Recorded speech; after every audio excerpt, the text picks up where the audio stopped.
My name isn't important at first. What matters is the number, 100. That's how many children exist in this world, because of me. When I walked into the studio that day, I didn't expect silence. I expected laughter, a joke, a raised eyebrow. Because when you're sitting across from Steve Harvey, you expect humor. But when I said the number out loud, the room changed. More than 100 children, I said. No punchline, no dramatic music, just the truth. Steve leaned back in his chair, not smiling, not interrupting. That's when I knew this wasn't going to be a joke. People usually imagine a story like this wrong. They think of chaos, scandal, a man running away from responsibility. They imagine someone careless. But that's not who I am. I'm a donor, a long-term donor, a certified medical legal sperm donor. For over 20 years. I didn't wake up one morning and decide, I want to have 100 kids.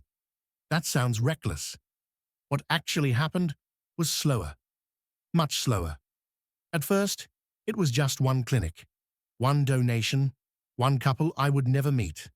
I was young, healthy, and the doctors told me something strange. Your genetic profile is extremely rare. They talked about health markers, about compatibility, about how many families were waiting, families who had tried everything else. I remember sitting there thinking, this is anonymous, this is distant, this isn't real. Then, years later, it became real, because the rules changed. Some parents wanted openness, some children wanted answers, and suddenly, emails started arriving, letters, carefully written messages that always began the same way. Hello, I believe you might be my biological father. Steve didn't laugh.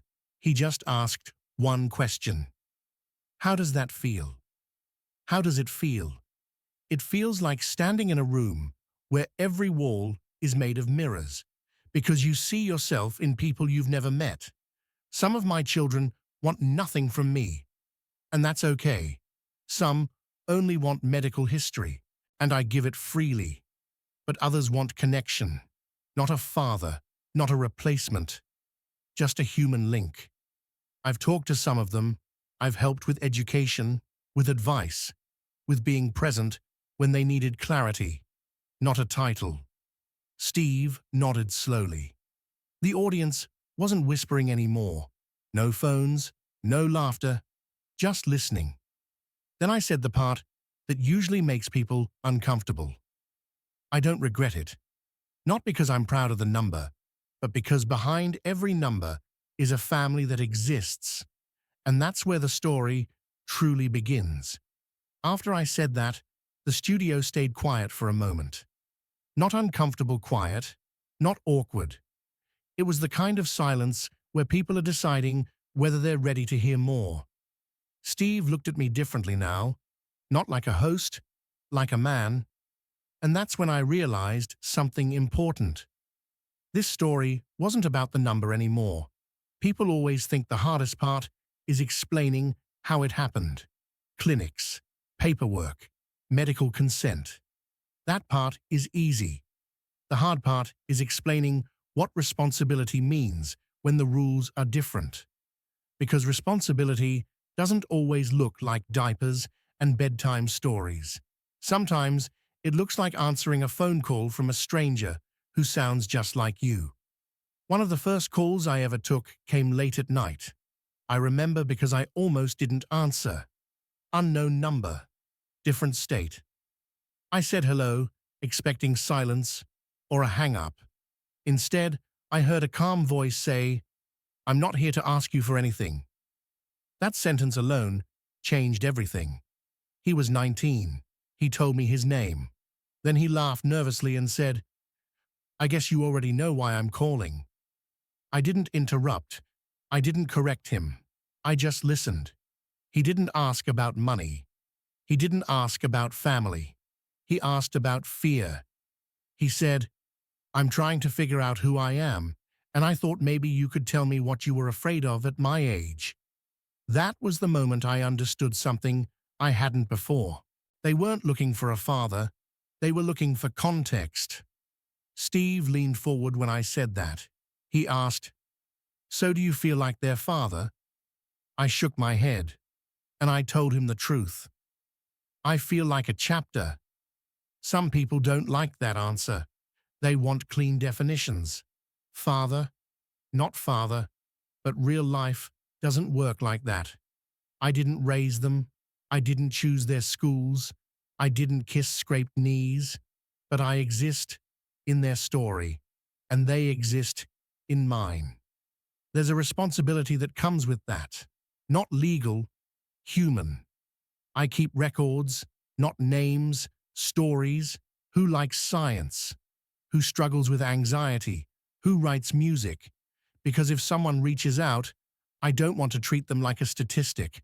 I want to remember them as a person. Steve asked if that ever feels overwhelming. I told him yes, because sometimes I imagine a room filled with faces, different ages, different lives, all connected by something invisible. And I wonder how many of them look in the mirror and see a question mark. One time, a mother reached out instead of a child. She was careful with her words. She thanked me first. Then she said her daughter had started asking questions she didn't know how to answer. Not about genetics, about belonging. She asked me if I would be willing to write a letter. Not meet, not call, just write. That letter took me 3 days. Not because it was long, but because every sentence mattered. I didn't want to promise something I couldn't give, and I didn't want to disappear behind medical language. So I told the truth. I told her I didn't know who she would become. But I knew this. She wasn't an accident. She wasn't a mistake. She was wanted. Steve exhaled when I said that. The audience shifted in their seats. I could feel it. Because everyone in that room had been a child once, and everyone had wondered something similar. People ask me if I ever feel guilt. That's a complicated word. Guilt suggests harm. I don't feel guilt for helping families exist. But I do feel weight, because choices echo longer than we expect. There are days I wonder if the world was ready for this kind of future. A future where biology and family don't always line up. Where a child can have love and stability and still feel curiosity pulling at them. Curiosity isn't rejection. It's human. Steve asked me if I would do it again. I didn't answer right away, not because I didn't know, but because I wanted to be honest with myself first. I said yes. But I also said I would do it slower, with more structure, with clearer paths for contact, because the system was built for secrecy, not connection. And the world has changed. Some of my children have siblings they've never met, not just through me, but through shared donors, shared stories, shared DNA. I've seen them find each other. I've watched them build friendships without labels. And that's something I never expected. Steve smiled at that part, not a joke smile, a quiet one. He said, "You sound like someone who thinks about consequences." I told him I didn't have a choice. Once the number passes a certain point, denial isn't an option. I think people imagine donors as detached, in and out, transaction complete. But when you cross a line like this, detachment stops being possible. Awareness takes over. And awareness changes how you see yourself. Not as a hero, not as a villain, just as a man whose decisions reached further than he ever imagined. That's when Steve asked the question I knew was coming, the one everyone at home was already thinking. Steve looked at me for a long moment before he asked it. He didn't soften his voice. He didn't dress it up. He just said, "Have any of them ever rejected you?" The word landed heavier than anything else that day. Rejected. Not ignored. Not uninterested. Rejected. I nodded. And for the first time since I walked onto that stage, I felt my throat tighten. because we don't talk enough about that side of this story. There was one message I'll never forget. It didn't start with hello. It started with a boundary. I don't want a relationship. I don't want answers. I don't want contact. No anger. No explanation. Just a line drawn clean and clear. I respected it. I never replied, but I read it more than once. Not because it hurt my pride, but because it reminded me of something important.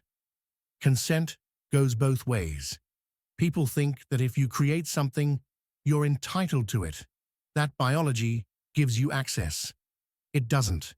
A person is not an extension of your choices. They are their own world. That message taught me humility. It reminded me that offering connection doesn't guarantee acceptance. And that's okay, because this was never about me being needed. Steve asked how that made me feel. I told him the truth. It made me feel human. I've also had the opposite experience. A girl in her early 20s reached out once and said, "I don't need you to be anything special. I just want to hear your voice once." Just once. No follow-up, no expectations. So we talked about nothing important. Weather, her job, music. At the end, she said thank you. And that was it. Moments like that don't show up on paper. You can't quantify them. But they stay with you. There's a strange loneliness that comes with knowing so many people are connected to you, yet living completely separate lives. It's not sadness, it's awareness. Steve asked me if I ever feel afraid. That surprised me, because fear isn't what people expect from someone like me. They expect confidence, distance, control. I told him fear is always there, not fear of responsibility, fear of impact. I fear being the answer to a question someone wasn't ready to ask. I fear being a reminder instead of a reassurance. I fear that curiosity could turn into confusion if handled poorly. That's why I choose my words carefully. Why I don't romanticize my role. Why I don't make promises I can't keep. I told Steve something I've never said publicly before. I don't think of myself as a father, and I don't think of myself as absent. I think of myself as a bridge. A bridge doesn't choose who crosses it. It just exists, strong enough to hold weight, clear enough to see the other side. Some people cross and keep walking. Some stop halfway. Some never step on it at all. All of those choices are valid. Steve was quiet again. Then he asked if my own family understands. That question hit closer to home. I have children of my own, children I raised, children who know me as Dad. And yes, that conversation was one of the hardest parts. I didn't hide the truth.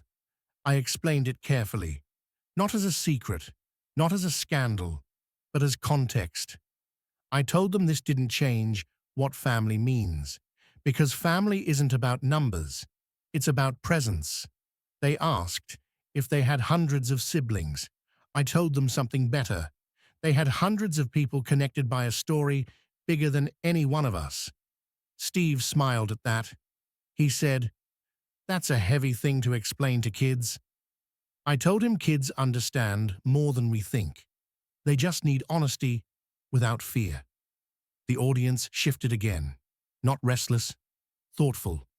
You could feel people mapping this story onto their own lives, their own questions about origin, belonging, choice. I said something next that surprised even me. I said that this experience changed how I see legacy. Legacy isn't what you leave behind. It's what continues without you. And that's a terrifying responsibility.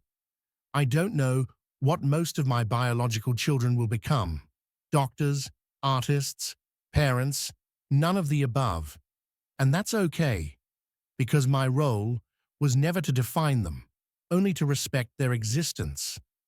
Steve asked if I ever wished I could take it back. I thought about it carefully, not emotionally, honestly. I told him no, because regret implies mistake. And these lives are not mistakes. They are outcomes, outcomes of a system that wasn't built with this level of humanity in mind, a system catching up to the people inside it. That's when I realized something important. This story isn't just about me. It's about where we're going. A world where connection is optional but possible, where truth replaces secrecy, where responsibility extends beyond contracts. And that's when Steve said something I didn't expect. He said, "You've thought about this more than most people think about their own kids." That stayed with me, because thinking is the only thing that keeps this from becoming careless. I looked at the audience then, not at faces, at possibility, because every person there came from someone, and every origin story matters, even the complicated ones. There was one meeting that almost happened. I don't talk about it often, because almost carries its own kind of weight. It was a son, mid-20s, smart, careful with words. He didn't reach out impulsively, he planned. He asked questions before he asked for anything else. We exchanged messages for months, not daily, not emotionally heavy, just enough to build trust. At one point, he said he would be in my city for a conference. He didn't ask to meet, he just mentioned it. That alone told me a lot about who he was. I told him I was open to it. Not as a milestone, not as a defining moment, just coffee. Two people acknowledging reality. We picked a place, a public cafe, neutral ground, no symbolism. The night before, he sent one more message. "I want you to know that if this feels like too much, we don't have to do it." That sentence stopped me, because it wasn't about fear, it was about care. I replied honestly. I said I wasn't afraid of meeting him. I was afraid of meaning something I couldn't maintain. He understood immediately. That was the problem. He understood too well. The next morning, he cancelled. No drama, no apology, just clarity. He said he wasn't ready to attach a face to a question he was still answering for himself. That hurt more than rejection, because it was thoughtful, because it was mature, because it meant he was protecting himself. I respected that decision, and I never asked again. Steve asked me if I regret not pushing harder. I told him no, because connection that requires pressure isn't connection, it's intrusion. People underestimate how much restraint this takes, not reaching out, not insisting, not centering yourself in someone else's identity. I've learned that silence can be an act of respect. That almost meeting taught me something important. Sometimes the most responsible thing you can do is step back. Steve asked if there were moments I felt proud. That question caught me off guard. Pride is dangerous in stories like this. I told him I don't feel proud of the number. I feel proud of restraint, of listening, of not confusing access with entitlement. I told him something else too. I said, there are days I forget, not the existence of the children, but the scale.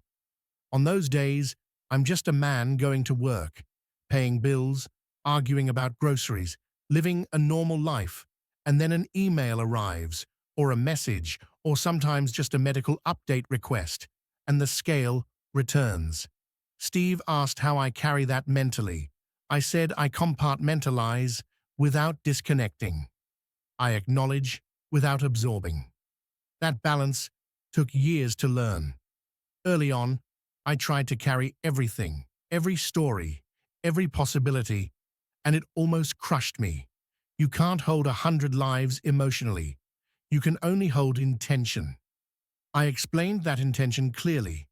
My intention was never to multiply myself. It was to help people who wanted families have them. The rest came from a world that changed faster than its rules. Steve nodded and said something quietly. He said, We're all figuring it out as we go. That might have been the most honest thing said that day, because nobody prepared us for this version of humanity, a version where DNA is data, where anonymity is temporary, where truth eventually finds a way through. I said that this experience taught me something about control. We like to believe we control outcomes. We don't. We influence them. And influence carries responsibility long after action ends. Steve asked me what I would say to my children if they were all watching. That question landed differently, not hypothetical, personal. I took a moment before answering, not because I wanted drama, but because words matter when they might reach far. I said this: you don't owe me curiosity. You don't owe me gratitude. You don't owe me connection. Your life is yours. Your questions are yours. Your timing is yours. If you ever reach out, I will answer honestly. If you never do, I will respect that fully, because being part of your story doesn't give me ownership of it. The audience was very still, not emotional, focused. I realized then that this conversation wasn't uncomfortable anymore. It was necessary. Necessary because these stories exist, whether we talk about them or not. Necessary because silence creates shame where there doesn't need to be any. Steve thanked me for my honesty, not as a host, as a person. And as I walked off that stage, I understood something clearly for the first time. This wasn't a confession. It was a responsibility statement. After the cameras turned off, the room felt smaller, not emptier, more human. People exhaled. Someone laughed quietly, not because something was funny, but because tension finally had somewhere to go. Steve stood up and shook my hand, not for the audience, for himself. He said, "That was heavier than I expected." I told him it always is. Backstage, a producer asked me if I was okay. That question surprised me more than anything else, because nobody asks that when the story sounds impressive. They only ask when it sounds real. I told her I was fine, and that was true. But I was also tired, not physically, existentially. Telling this story takes something out of you, because every time you tell it, you're reopening doors you've learned to keep gently closed. In the hallway, someone else stopped me. Not a staff member, a stranger. They said they were donor-conceived. They didn't say anything dramatic. They just said thank you for not pretending it was simple. That stayed with me longer than the applause ever could. Driving home that night, I replayed parts of the conversation in my head. Not the questions, the silences, the moments where nobody knew what to say next. We live in a world obsessed with certainty, labels, clean lines. This story refuses to fit inside those. People want villains or heroes. They want clear mistakes or clear triumphs. But this exists in the middle, and the middle makes people uncomfortable. At a red light, I thought about something Steve had said earlier, about thinking more than most people think about their own kids. At first, that felt like a compliment. Then it felt like a warning. Because thinking doesn't replace presence, and presence doesn't always equal responsibility. And responsibility doesn't always come with clarity. I've spent years asking myself the same questions people ask me. Did I do too much? Did I do too little? Did I anticipate consequences well enough? The honest answer is no. No one anticipates everything. What matters isn't perfection. It's adjustment. Learning as reality reveals itself. When I started donating, the world promised anonymity, privacy, distance. Those promises didn't survive technology, or curiosity, or human nature. Some people blame donors for that shift. Others blame clinics. Others blame parents. Blame is convenient. Responsibility is harder. Responsibility means staying available without forcing presence. It means being reachable without inserting yourself. It means accepting that your role might never be fully defined. That's a difficult place to live, but it's an honest one. At home, I sat in my car for a moment before going inside. Not because I was avoiding my life, because I was appreciating it. Inside that house were the people who knew me fully, not as a concept, not as a number, as a person. That grounding matters, because without it, this story could easily swallow you. I thought about the children who might watch that episode someday, accidentally, curiously, carefully. I wondered what they would feel. Validation? Confusion? Nothing at all. And then I realized something important. Their reaction isn't mine to manage. All I can do is make sure that if they ever search, they find honesty instead of silence. Society talks a lot about the future, about innovation, about progress, but we rarely talk about emotional infrastructure. We build systems faster than we build understanding, and people end up living inside gaps no one planned for. Donor-conceived people live in those gaps. So do donors. So do parents navigating questions they never expected. This isn't a fringe story anymore. It's a preview of a world where origin stories diversify, where truth surfaces whether we invite it or not, where responsibility outlives intention. And the real question becomes this: how do we treat each other when the rules are still being written? That question doesn't have a neat answer, but it deserves attention. The reaction didn't come all at once. It never does. It arrives in waves. Some people called me brave. Others called me irresponsible. A few called me dangerous. Most didn't know what to call me at all. That's how you know a story has touched something unresolved. When people argue not about facts, but about feelings they didn't expect to have. Online, the comments split quickly. Some focused on the number. They always do. 100. As if repeating it enough times would explain everything. Others focused on morality, on intention, on whether something legal can still feel wrong. Very few talked about the children. That silence said more than the criticism ever could. We're comfortable discussing systems. We're uncomfortable discussing people inside them. I read more than I should have, not because I enjoy criticism, but because I wanted to understand where the fear was coming from.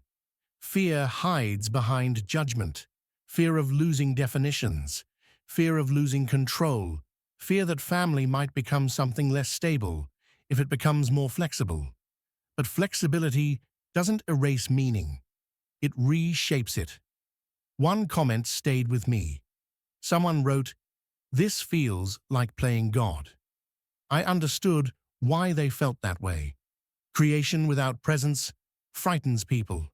But no one plays God here. Not donors, not clinics, not parents. We're all reacting to biology meeting technology faster than ethics can keep up. I didn't create lives alone. Lives are created by intention, desire, hope, and effort.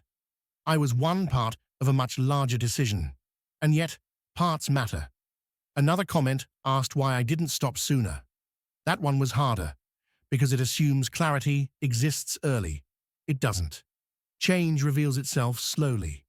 By the time you see the full shape of something, you're already inside it.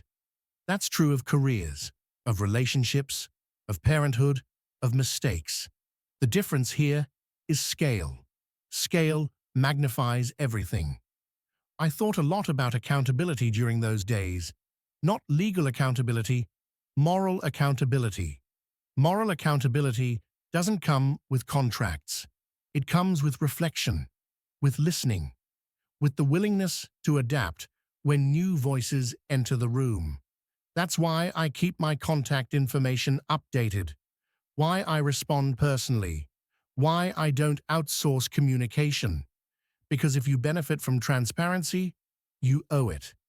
Some people asked if I worry about being remembered poorly. That question surprised me.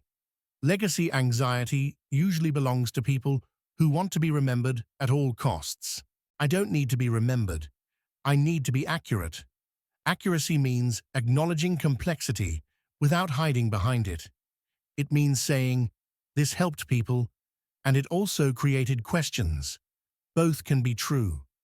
In quieter moments, I ask myself a harder question. Not what the world thinks, but what the quietest voice might think. The child who never reaches out. The one who decides curiosity isn't worth disruption. The one who lives a full life without ever knowing my name. I hope that child feels whole. Not missing, not incomplete, just uninterested. Because not every story needs every chapter. There's a misconception that origin defines destiny. It doesn't. It informs it. Knowing where you come from can be powerful. But not knowing doesn't mean you lack grounding. Grounding comes from love, from stability, from people who show up consistently. I've seen incredible parents among the families I helped create. People who fought for years to hold a child. People who built homes full of patience. That matters more than genetics, more than headlines. Sometimes people ask if I would advise others to do what I did. I never answer that directly. Because advice without context is reckless. I say this instead. If you're thinking about donating, think beyond the clinic. Think 20 years ahead. Think about emails, voices, questions you won't be able to unhear. If you're ready for that, proceed carefully. If not, pause. Because readiness isn't about comfort. It's about capacity. Capacity to hold ambiguity, to respect boundaries, to accept that your role may never be clearly defined. That's not a warning. It's a reality check. I don't regret my choices, but I respect their weight. And that respect is what keeps this story human instead of transactional. There's a conversation I've had more times than any other. Not with journalists, not with critics, not even with my children, with myself. It usually starts the same way. Late at night, house quiet, phone face down on the table, and the question appears without warning. What does fatherhood actually mean? For most people, the answer feels obvious. Presence, sacrifice, time, and they're right. But those answers come from experience, from proximity. My experience forced me to widen the definition, not replace it, widen it. I am not the man who taught most of my biological children how to walk. I am not the voice they heard during nightmares. I am not the person they associate with safety. And I never tried to be. So if I'm not that, then what am I? I used to struggle with that question, because society doesn't like undefined roles. Undefined roles feel like irresponsibility. But over time, I understood something important. Not every contribution is relational. Some are foundational. You don't build the house, but you help lay the ground. You don't live inside it. But without you, it doesn't exist. That doesn't make you the owner. It makes you accountable. Accountable means you don't disappear when questions arise. It means you don't hide behind contracts when emotions surface. It means you don't pretend neutrality when curiosity becomes personal. I realized that fatherhood isn't a title. It's a relationship. And relationships require consent. Some of my biological children have chosen not to form that relationship. That choice doesn't diminish them. It doesn't diminish me. It defines a boundary. Boundaries are not rejection. They are clarity. For a long time, I worried about confusing people, about existing in a space that felt unfamiliar. But confusion isn't caused by complexity. It's caused by dishonesty. So I chose honesty. With myself first. I stopped asking whether I was enough in a traditional sense. That question assumes a role I never occupied. Instead, I asked a different one. Was I responsible with the role I did occupy? Responsibility looks like this: listening without defending, answering without inserting yourself, being available without demanding presence. Those things don't come naturally. They require restraint. Restraint is not absence, it's discipline. There were moments I wanted to say more, to explain myself, to justify decisions made decades earlier. But justification centers the past. Responsibility centers the present. I also had to confront something uncomfortable. Part of me liked being needed. That's human. Recognizing that desire was crucial, because unchecked, it could turn into pressure. And pressure has no place in someone else's identity.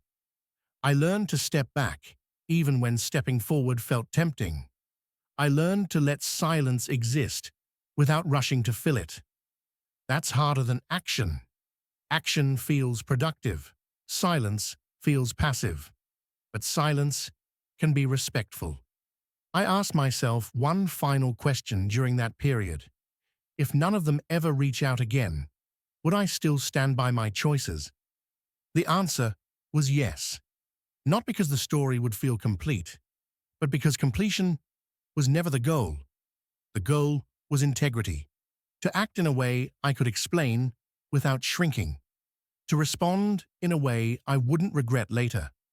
I realized something else too. This story doesn't belong to me anymore. It belongs to the people living inside it. All I can do now is avoid making it harder. Avoid becoming a burden. Avoid turning complexity into drama. That realization was strangely freeing, because it allowed me to let go of control. And when you let go of control, something unexpected happens. You start trusting people to define their own meaning. That trust is the quietest form of respect. I carried that understanding with me as the show ended, as the lights dimmed, as the audience filed out. I knew the final part of this story wasn't about explanation anymore. It was about acceptance. When everything is said, what remains is not the number. The number fades. It always does. What remains is how carefully you treated something that didn't belong to you. I've learned that life doesn't ask us to be perfect. It asks us to be awake. Awake to consequences. Awake to voices we didn't expect. Awake to the fact that intention doesn't cancel impact. I didn't set out to be extraordinary. I set out to be useful. And usefulness, when repeated long enough, becomes complicated. Some people will always reduce this story to a headline, a shocking sentence, a reaction. I understand that. Headlines are easier than listening. But real lives don't exist in summaries. They exist in quiet moments, in questions asked privately, in decisions made without witnesses. If any of my biological children ever hear this story, I want them to hear this part clearly. You were never a consequence. You were never collateral. You were never an abstract idea. You were the result of people wanting you deeply, fighting for you, preparing space for you. My role was small, but it was real, and I've tried to carry it with respect. You do not owe me curiosity. You do not owe me forgiveness. You do not owe me acknowledgement. Your life is not a response to mine. It is your own unfolding. If you ever choose to reach out, I will meet you with honesty, not expectation. If you never do, I will meet that choice with the same respect. Because the most important thing I've learned is this: connection is not something you take. It's something you're invited into. I used to think responsibility ended when the donation ended. I was wrong. Responsibility doesn't end. It changes form. It becomes listening instead of acting, presence instead of participation. respect instead of control. And that lesson applies far beyond my story. We are entering a world where origins are less hidden, where truth is harder to avoid, where the stories that shaped us are closer to the surface. How we respond to that world matters. We can react with fear, with judgment, with shame, or we can respond with maturity, with patience, with room for complexity. I choose the second, not because it's easier, but because it's honest. This story doesn't need a verdict. It doesn't need applause. It doesn't even need agreement. It only needs to be told without distortion. Because when we tell complicated stories truthfully, we give other people permission to understand their own. And that might be the most responsible thing I've ever done. That's all.